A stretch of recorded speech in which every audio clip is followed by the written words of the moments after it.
Welcome to the Meat and Potatoes podcast. I'm here with David Wyly, who's the CEO of Useless Crypto, Part 2. It's great to be here again. Thanks for having me back. Yeah, thank you for taking the time. This is really kind of the first time we've done a podcast in a series so quickly. So we'll keep chipping away at Great. blockchain, crypto, Web3, what you guys do, all of that. Let's, if somebody's listening for the first time, what is Useless Crypto? What is your role? Where did the idea come from, real quick? Yeah. So, just to recap, so Useless Crypto is a company that is organized to oversee a decentralized project called the Useless Token. The Useless Token was started as a meme, as a joke. And then the team got more and more serious and decided that we were going to build some pretty serious utility. And so now we're trying to be as useful as possible. We like to say that the only thing useless about us is our name. We currently have an app out right now that you can download that is trying to be the Robin Hood of crypto, to get people into crypto who may not be familiar with it and to make the process as easy and simplified as possible. Cool. And your guys' website's funny and cool. There's a lot of graphics and illustrations that visualize how things work. And you cover some of the basics of crypto and Web3D and DeFi and all of that. So we'll get into all of that. But another recap. First episode you're on, we talked a little bit about Useless, which we'll continue to do. Gave a quick primer and history of Bitcoin. Talked a little bit about DeFi, probably do that a little bit more. Mentioned that, there are some scams out there and it is still a little bit risky. And there's a learning curve associated with all of this stuff that we're going to talk about. Absolutely. And so today we'll talk a little bit more about Useless and your guys' products, a little bit more about DeFi, maybe get into some tokens and some burns and dApps, smart contracts, stuff like that. Okay. Throw it at me. Okay, so the weird thing is a lot changes in a couple of weeks with crypto and blockchain, not just the price of the assets, right? Because there's Coinbase and Metaverse, there's all these various wallets, as we talked about last time, and you mentioned the difference between Useless and those. Could you give a refresher on that? Between the different wallets? Yeah. Okay. What differentiates you guys? Okay, so there's different types of wallets out there. There's ones that are non-custodial. That's what we are. That's where we don't actually centrally store any of your keys or anything like that. So in crypto, that's probably what you're looking for. This is the holy grail of decentralization, is that you own your keys. They call it your seed phrase or your private keys. And that allows you to gain access to your wallet and nobody else. Whereas there's other wallets out there that may be a little bit more centralized, or exchanges that may be more centralized, where they have custody over the keys, over the parent seed phrases and private keys and that sort of thing. So that's a big main differentiator, is whether it's fully decentralized, non-custodial, or more centralized. So we're non-custodial. Your keys, your crypto. The second thing that differentiates us is, there's a lot of different features in wallets out there. The big thing that we have going for us is that we're multi-chain for one seed phrase. So there's, for those listening who may have dabbled into crypto, a lot of people use something like Trust Wallet. Trust Wallet has the multi-coin capability to where you can have one seed phrase that you generate, and then it supports a variety of different cryptos. Like you could have a Bitcoin wallet from that one seed phrase. You could also have an Ethereum wallet from that one seed phrase. And they may be all different public addresses, but it's all the same seed phrase that is used to generate that public address for all those different chains that are out there. But with Trust Wallet, one seed phrase only grants you one wallet for all these different chains. Now, there's another big wallet that's out there that's called MetaMask, and that is like a browser extension. This unlocks a lot of the Web3 capabilities that you see. There's other ones too that will work with other wallets that will get it working in your browser. But MetaMask is one of the most common, and it works by you put in one seed phrase and you can set up as many wallets as you want, which is pretty cool. But you have to switch between chains for each wallet. So you may have maybe 50 wallets set up from this one seed phrase, and it's in your browser.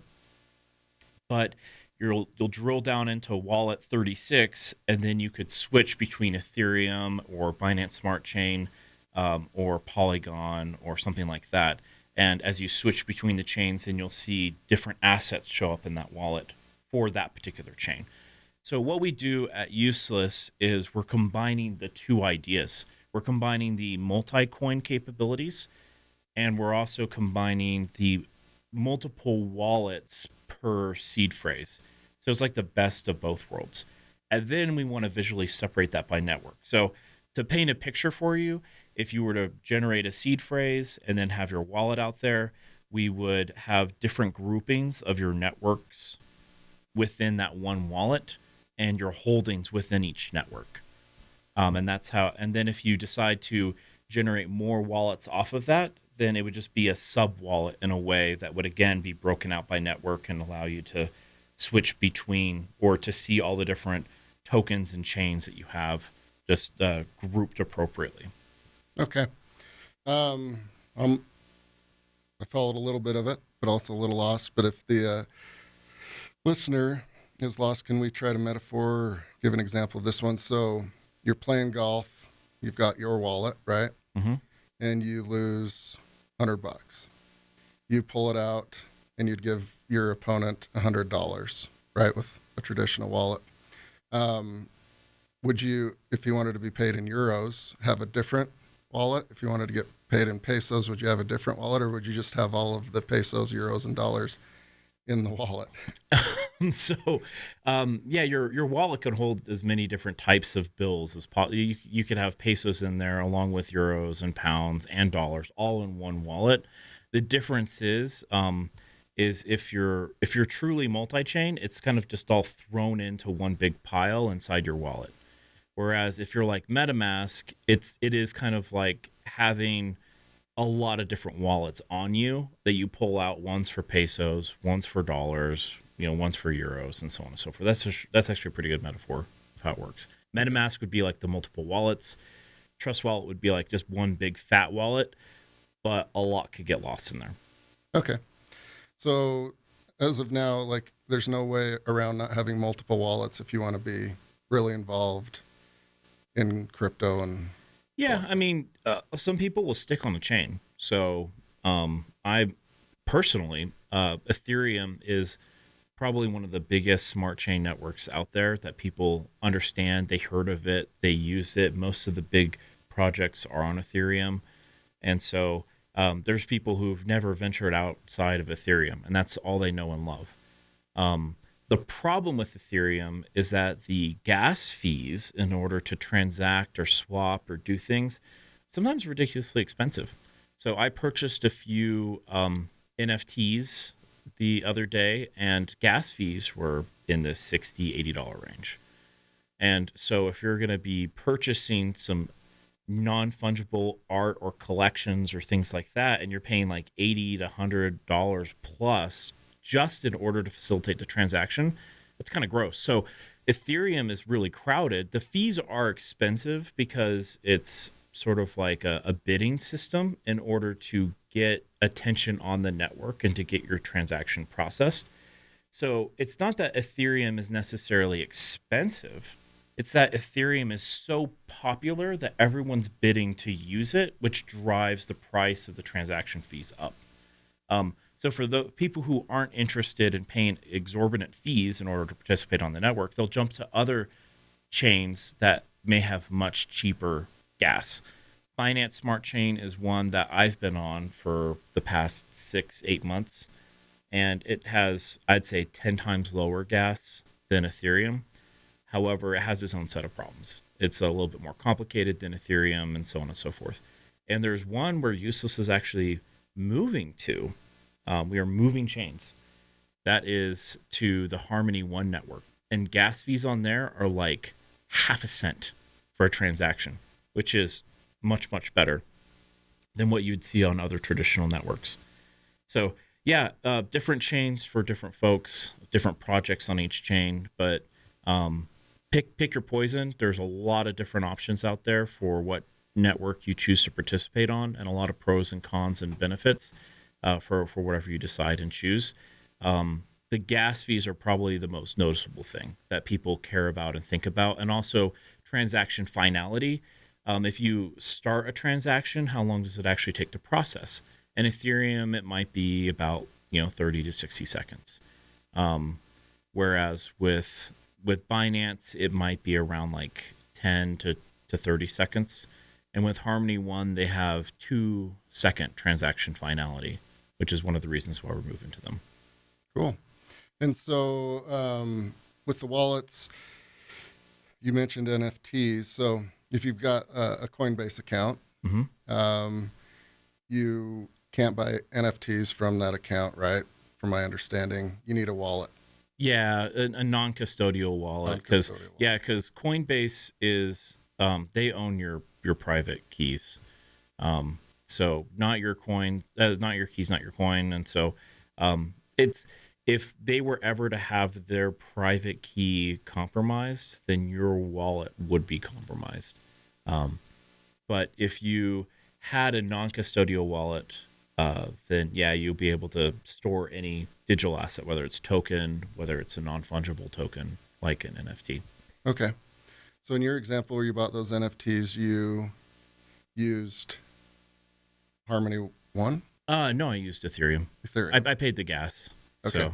So it was a good collection. I was supporting a friend, and so I paid around, I think, 0.02 or 3 ETH, and then it ended up being like $150 for the entire transaction, probably, to purchase that NFT. And to do that, you needed to own the ETH already, yes, right? I needed to own the ETH. So when we talk about Ethereum is the parent coin. We talked about this on the last episode. And the parent coin is used to pay the gas fees. So if you own a ton of Ethereum, it's like you're filling up your gas tank, and you can go through and you can swap your Ethereum for all sorts of different tokens or assets. And it's kind of like the base currency too, right? So if I were to go into the United States, I would want to have United States dollars on me so that I could go into a store and hand a 20 over and get like beer in return or something, right? If I went over to Germany, that wouldn't work. I hand some US dollars over, they're not going to be like, what are you doing? So different chains are like that. Each chain has its own base currency that you can use to swap and barter basically for other things. So that's what gives these tokens and assets value, is they're backed by that basic currency. That's what everything, that's, you buy and you sell with Ethereum. So you buy, you spend Ethereum. When you sell, you get Ethereum back from that sale. Okay, cool. You were at the Super Bowl, and so you didn't see the commercials, and I forgot that the commercials were kind of cool and funny, so I walked outside and didn't watch all of them, but I think DeFi was one of them. Crypto, the one with Matt Damon. There's a couple others, right? Yeah, I didn't see any of them. I joked before I went to the Super Bowl to my friends. It was actually Lance and Joseph and Amir, who are on the Useless team. We were down in Lance's basement, and I was like, yeah, I'm stoked to go to the Super Bowl because I get to see all the commercials in person. And they looked at me like I was really stupid. I thought it was funny. I thought it was a clever joke. But so, yeah, I didn't see any of the commercials, but I heard that there was like a $16 million commercial for, what was it? Was it crypto.com? Jeez, there's a lot of money thrown at, just crypto everywhere, all over the Super Bowl. Yeah. So it's definitely something that people are paying attention to and trying to figure out. Yeah. So for you, being the CEO of a crypto company, what's that like that's the biggest advertising platform Well, in a calendar year. honestly, it feels like I'm living in a simulation. Where you like start diving into something and then everyone else starts kind of doing it. That's what it feels like, to be quite honest with you. So, but yeah, there's definitely excitement around crypto right now, and I think that's good for us. I mean, that's the industry that we're in. I think people are wanting to participate in crypto. They're trying to figure out how to participate in crypto. And so I think that we're really poised to take advantage of that, because our whole goal is onboarding people into that process and making it easy and accessible. So this is really right up our alley. I'm tickled pink that this is the direction that we're going in, because this is what I hope for. This is what I envision our future to be. And so to see it come to fruition, it's really cool. I think we've laid a decent foundation. There's a lot more that we could do, but at this point, I think most people listening might want to take a stab at it, because that's a good way to learn, is by doing, right? Absolutely. Everything looks good on paper, but until you actually do it, doesn't completely tie the knot. So somebody new in 2022, February 2022, wants to get into crypto. What does the David Wyly gate and path look like? Well, I think it makes the most sense to think of our gate and path in the context of what problem are we trying to solve. And the problem we're trying to solve is the complexity of getting into the system, into the dimension of crypto, so to speak. So the current path as of right now, and there's a lot of different ways to get in. The centralized path, like the centralized exchanges, is probably one of the easiest, but sometimes frustrating experiences that you could have. Binance.us is one of the biggest exchanges that you can jump into, and it is designed for the U.S. market and U.S. regulations. There is a Binance.com, however, that is more international, and it will not allow you to do anything on it because of U.S. regulations. So Binance.us is a decent, good place to start if you want to jump on something centralized. It will, once you wire up all of your financial accounts and do the whole know your customer process and give your ID and go through all the verification, it takes 10 days to move your money out of Binance. It's absolutely frustrating. I hate it. So there's shortcuts that you can do to move into the crypto dimension without sitting for 10 days on an exchange. Like, imagine flying into a country and once you land, you just have to meander around the airport for literally like almost 2 weeks. That's what it feels like. And there's things you can do with your money in Binance. You can buy tokens that they support, but they support just a list of them. There's tens of thousands, if not hundreds of thousands of cryptocurrencies and things you can do in the crypto dimension. And it sucks being stuck in the airport, eating airport food and running around on what airport entertainment. You're going to go crazy. That's how I feel, at least. Coinbase allows you to, it's a different product. So Coinbase.com, they have an app. It's been slower recently. They've been having some troubles with their app. It's been kind of a hot mess. Probably a lot due to the attention of crypto, to be honest with you. But Coinbase is also a pretty good one. It's better because it doesn't necessarily restrict you for 10 days when you move your money in from fiat or the dollar into crypto, but it limits you on the amount. So I think I was able to pull out maybe like $500 or $700 a day from or with every few days. I think you can pull out $500 to $700, at least for me. From there, you can then send it to external wallets, and then boom, you're in the crypto dimension. But again, you have to like enter through these gates, like Coinbase or Binance, and there's several others out there. If you want to go fully decentralized and have like the full like crypto experience of owning your own keys and owning your own wallet and being able to just shop around all the different chains out there, Trust Wallet's actually a pretty good one. That's what I've been using for a while. My main wallet is actually on Trust Wallet. Trust Wallet has some fiat on-ramping, which means that they'll have providers that you have to individually go through the KYC process for each provider. So you'll have to register with them and all of that. And your credit card or debit card may be declined, or your bank will throw fits. So be prepared for that. So be prepared to call your bank or to have to or go through the whole fraud alert system for your bank, because they're very squeamish about crypto. But once you finally get your money into like something like Trust Wallet, you're gonna have it in Ethereum or probably Bitcoin. I think Ethereum is probably the most common one, or Binance Smart Chain. If you do that, then now you're in crypto land, and you can use a bunch of decentralized exchanges out there to swap different assets to do different things with that, and you're now in crypto land. So back to the root of the question that you originally asked me, what's the useless crypto experience like? Is that there's the current state now, which is what we're building, because what we're doing is it's more of a process rather than an event.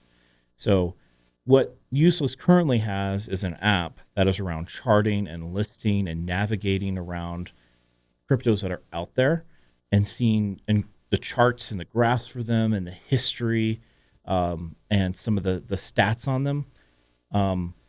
And then the pieces that are designed for the transactions, the buying and selling, aren't wired up yet. So we're still in beta. We expect to be released here at the end of this quarter. So we're working through the wallet and all that kind of stuff right now.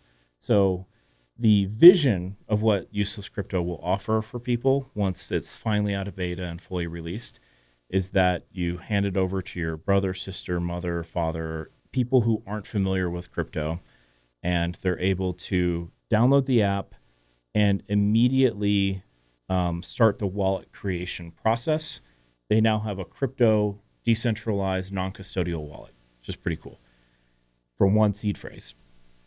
From there, they can shop around for different cryptos, and then when they settle on something they like, they can then go through the fiat on-ramping process and then purchase that particular crypto.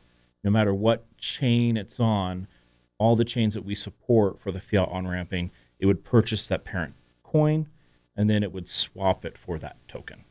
And so that's the vision of what we're building, is to really just simplify the processes to fewest clicks and few issues as possible. You're always going to have KYC. You're always going to have frustrations moving into crypto land. It's one of those things that I really wish they would kind of cut the red tape and remove some of the barriers on. I understand why they do it. You know, you don't want people laundering money or doing criminal activity and things like that. So I get why. But man, it's one of those things that I really do wish that they would chill out a little on, or maybe reduce the waiting periods, or up the limits a little bit on what you can move in. Yeah. You mentioned an acronym, KYC. Yeah, know your customer. Know your customer. Okay. Yeah. Cool. And so that's the answer, right? As we've explained in this podcast and previous podcasts, there's waiting periods, and then learning curve is a recurring theme here. But when, you guys are in beta, but when you're Q2, Q3, whenever you guys are ready with that, easier, faster, less confusing. And ultimately, if the Leonardo da Vinci of our time comes up to you and says, here's an NFT, and you're not in crypto land, you can't do anything about it, right? Yeah. Yeah. But if you are, you can. You can. And like I mentioned on the previous discussion we had, is that my brilliant software engineer friends took 2 days to onboard into crypto. So if you have an opportunity, you wanted to jump on something because you're like, oh, hey, there's this NFT that I want to purchase, or there's this token that I want to jump into before they go to the moon, or whatever your belief is. It will take you some time. So having some money in crypto is nice, because once you move it in, once it's in crypto land, then it's a lot easier to move around and swap and go on exchanges and do things with it. But getting your money into crypto land is the first part you can do to start breaking down those walls, start breaking into crypto. Because once you're in there, it starts making a little bit more sense. But again, here there be dragons. Be really careful about who you talk to, who to trust. Don't trust direct messages or help, unsolicited help from people, they're not there to help you. They're there to scam you. So go in with the idea and the mentality that everything out there is trying trying to get your attention, and there are groups and organizations and people that are very predatory. So again, find good trusted sources for your information. If people message you out of the blue, stay away from that. Try to join communities. There's Discord groups and Telegram groups and things that are oriented around crypto. But even those groups will have people that are trying to be predatory towards you in that process. Got it. All right, so let's talk about predatory people. Sure. There's a long history of them over the course of mankind. Recently, in the last 400 or 500 years, pirates, right? Mm-hmm. So they like gold and jewels and diamonds, and Spain and England also like those. And so if they wanted those, they would take over the ship, right? Mm-hmm. And it was either going to be bloody or bloodless, depending on the circumstance. But if you're a pirate and you don't want anyone to tell another living soul about what happened, you kill everyone and sink the ship, right? Yeah. After you've taken the plunder.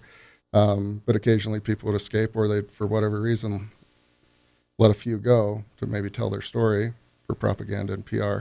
And if that occurred, then the Royal Navy, or whichever Navy at the time, would have some data and context, right? Like, all right, there's a lot happening in and around Jamaica and the Caribbean. Yep. Maybe even names and profiles, right? So that was the check and balance there. So what is the check and balance currently in crypto land for people that get scammed, and how do you boot out the scammers, or is there a way? Well, that's part of where the challenge lies. That's a big question, is how do you stop scamming and exploitation? I think it's part of human nature, right? Especially when money's involved, greed's involved.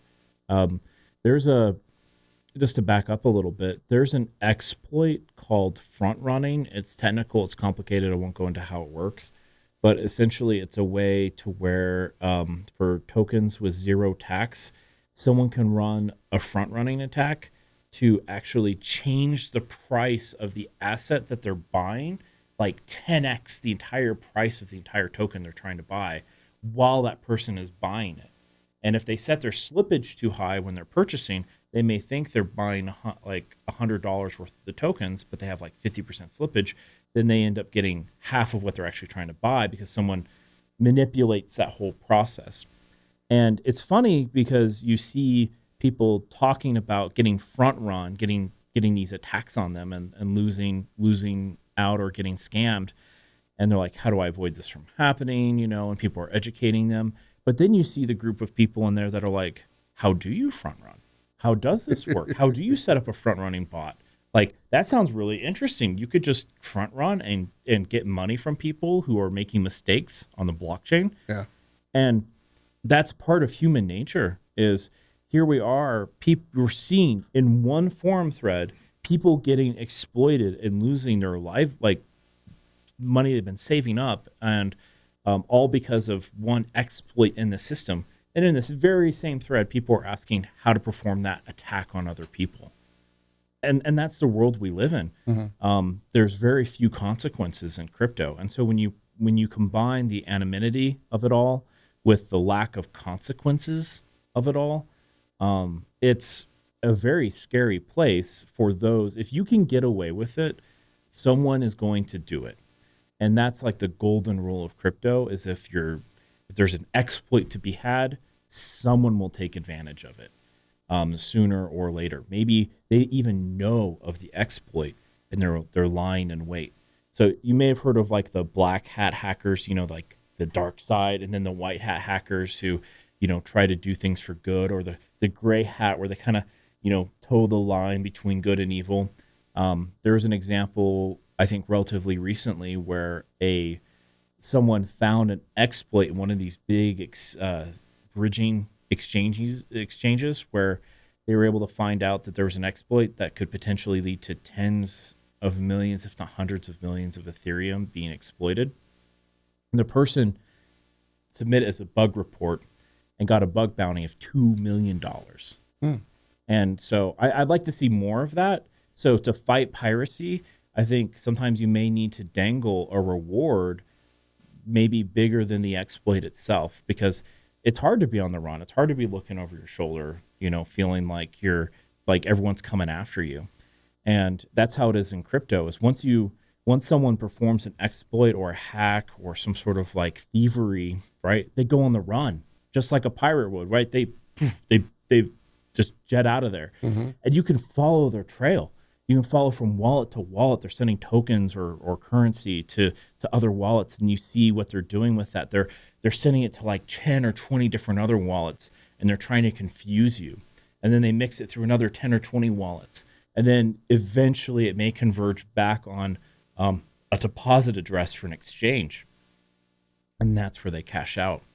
And these tools have become more and more sophisticated, where if someone knows what they're doing, it's almost impossible to track them down, because they create a trail that is just either a giant quagmire and it's just more effort than it's worth, or they utilize particular tools that I won't go into because I don't want to give anyone any ideas. But that's kind of what it's like. Is I don't think you can stop it without understanding human nature. And so you need code that's audited. You need teams that are well trusted and are not anonymous, or we call them doxed, right? Where people know who they are publicly. So if you have teams that are out there in the open, you know who they are. Their code, which is immutable, is audited by these firms, and they look over it and they say, like, we think it's okay, then it's probably a good bet. But if it's just some random team out there that's anonymous and it's not an audited contract and they're promising you like the moon and rainbows and butterflies, it's probably not going to end well for you. Yeah. Yeah, it's funny how history repeats itself, right? Because it's not that different than what happened in the Caribbean with pirates, right? The advantage there is you could kill them or banish them to exile. And eventually they kind of snuffed it out, right?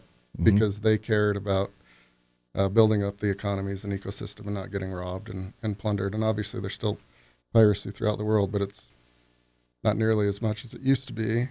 I imagine for you guys in your industry, it's critical that the trust factor is high. Not 100%. There's always a little risk. Yeah. And so are there nascent industries spinning up around that? Like the White Hat Brigade is going to do their best to make sure that the whole ecosystem is trustworthy? Yeah. And the analogy isn't a perfect analogy. I don't want to give the impression to people that crypto is like absolutely dangerous, right? Like if you go down some of the well-paved highways, you're going to be just fine. Yeah. For the most part. Yeah. Even some of these big exchanges, like even if they have custody of your seed phrases, some of these places have insurance policies on them, right? So even if they're in custody of your tokens or your assets, like oftentimes, even if they do get exploited or something, that they're still covered. So we're starting to see more and more infrastructure. And so it's kind of like if there's a bunch of highway robbers, you go down the back streets or you go down the highways. And so by sticking to a lot of the tried and true processes out there, you're going to be pretty safe. Now, as to answer your question in terms of like, are people banding together and creating like a White Hat Brigade? If there's money involved, absolutely. But it's a very capitalistic, money-driven. It's not altruistic. There are people out there who claim they're being altruistic, but for the most part, people are out there looking for a competitive advantage. Yeah. And in a lot of ways, I like that because you know what to expect. You know that people are in it for their own gain and their own benefit. And if there's a real service that people are offering, they're going to do it for a price. So I think that it may be it may be a dangerous thing out there to go out into the land of crypto and start digging into completely random projects. But I do think if you stick to the fundamentals, you find good assets that have been around for a while and have good teams and things like that, you're going to be okay. But as terms of like actual like hackers out there on the prowl looking for you, it's not like that. They're not really attacking individuals or wallets per se. It's more of them attacking smart contracts or finding exploits or loopholes or backdoors into the infrastructure, and then robbing that. So it's more of like train robbers than people like running up to your car and like hijacking your car, if that makes sense. No, that's great. It's very good. Okay, well, we're at the end of this podcast, and we will continue down the fun path, and appreciate your time as always. What are some of the things we should talk about next time? I mean, there's so much to talk about in crypto. I think there's definitely a big emphasis right now on utility. People probably want to know why we're using cryptocurrency, and why are all these different solutions and products out there. So I think it's important for people to understand that it's not just all speculative. A lot of these things are providing real actual utility in the space. And I think that's once you catch the vision of what people are actually doing with crypto, I think you actually get really excited about it.